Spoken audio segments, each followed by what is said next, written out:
Good afternoon, traders. This is Christian from Strawberry Trade Group, and this is your end of day market recap for Tuesday, October 8th. Turnaround Tuesday today, and tech was the sector in focus today. Just about everything in tech was super hot. Before I get into the details of that, risk disclaimer in front of you: everything that we're going through is for information purposes only, not giving out any advice or recommendations. Everything that I'm going through is for information purposes only. But yeah, I mean, take a look. So first of all, the Qs, which actually lagged a little bit yesterday, were up 1.5%. SPY was no slouch today, up close to 1% on the day. Small caps continue to not really participate. Small caps continue to kind of participate when there's economics that coming out. Watch what IWM does come Thursday when we have the CPI report. That will be I think that might bring some momentum to IWM, but we'll see. But that's been the case all year long. I'm not making that up. It's every time that there's a big economic data point or there's a Fed meeting, IWM seems to want to go in those situations. So we'll see if that happens. But for now, today, just to recap today's price action, I mean, look at what software did today. Very strong, up 2.1% today. First to kind of look at overall tech, which was up 1.9%. But when you look at the components of tech, your software up 2.1%, semis up 1.7%, and cyber stocks had a big day today, up 1.9%. So let's look at some of these charts. First, we'll just start with the S&P chart. Nothing majorly like altogether exciting about this. Still inside the month for the value area for October, and has some resistance to deal with 574.43. We're basically just back to where we were the other day, which was Friday. So nothing majorly to really kind of jump up and down about the S&P, other than it's kind of hanging into support.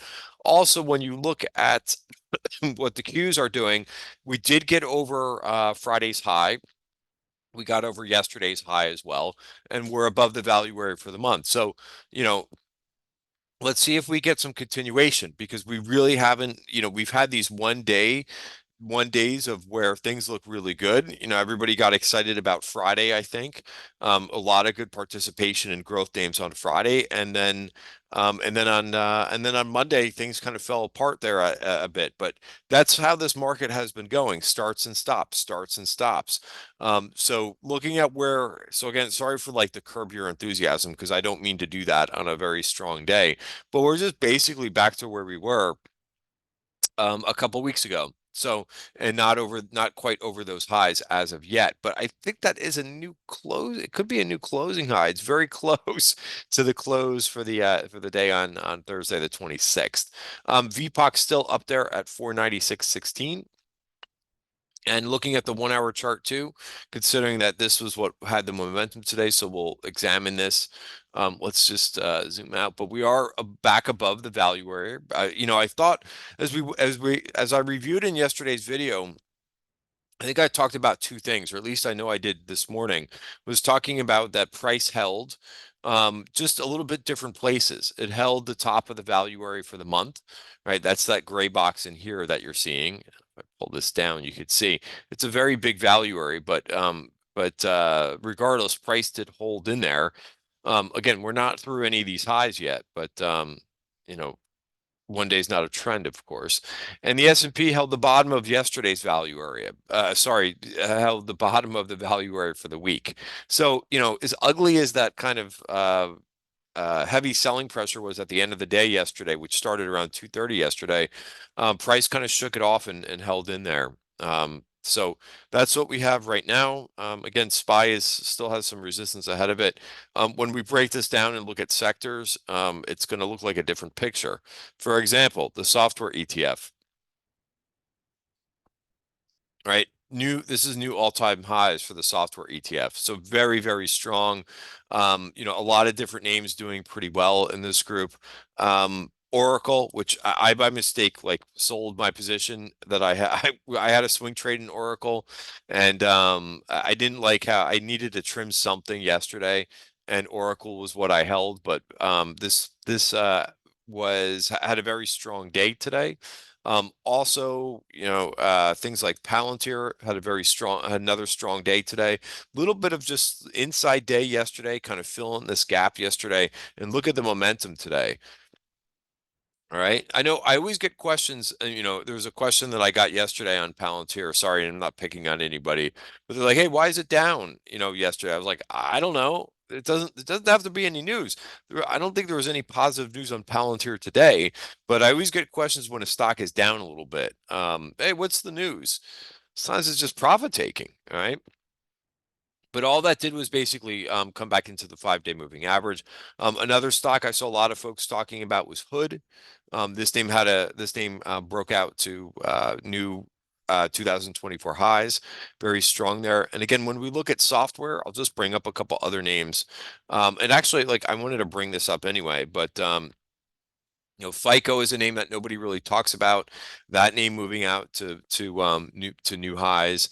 Again, it's one of those names that really needs a stock split, right? You're not going to be trading, I guess, like day trading this name because it's super wide, but consolidates, breaks higher, consolidates out to new highs. Another name too that I hold in the TTG trend portfolio is Tyler Technologies. This is a name that had really good earnings reaction and absolutely no follow through. But notice how the 50-day moving average kind of caught up with this to get these moving averages coiling. So I did take a position in this.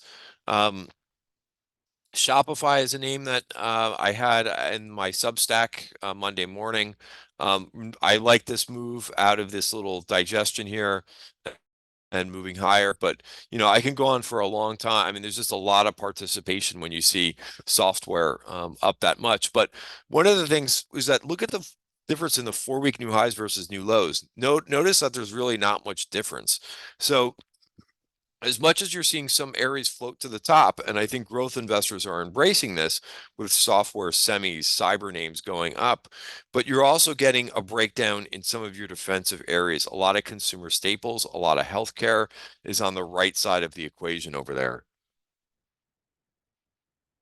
Things like Conagra, Hormel Foods, KDP, all these names making 4-week new lows. MO, right? For a while, remember a couple months ago, we saw this low volatility rally. It's not the case anymore, as a lot of names are breaking to the downside. And also utilities, which we went over in yesterday's video, got a little bit too ahead of themselves.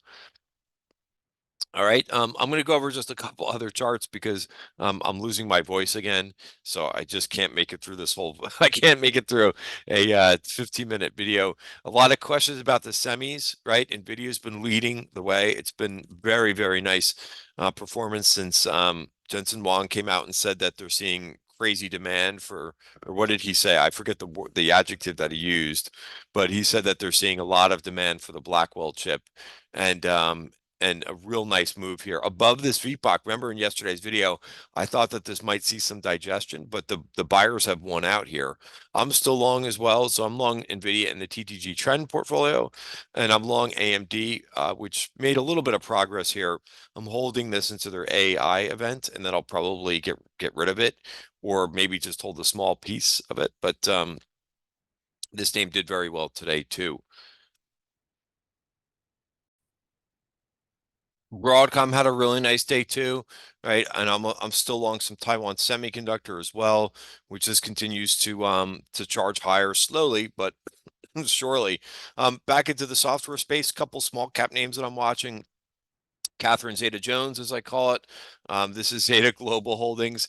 Really nice performance. That's a new closing high. I mentioned FICO. What was it? What was the other name that I was looking at too? Sentinel One made a nice move today too. Palo Alto had a nice move today. So I'm going to leave it here, guys. Have a great night. But a lot of just big performance in the tech group, which again is your largest component of the S&P. Have a great night, everybody.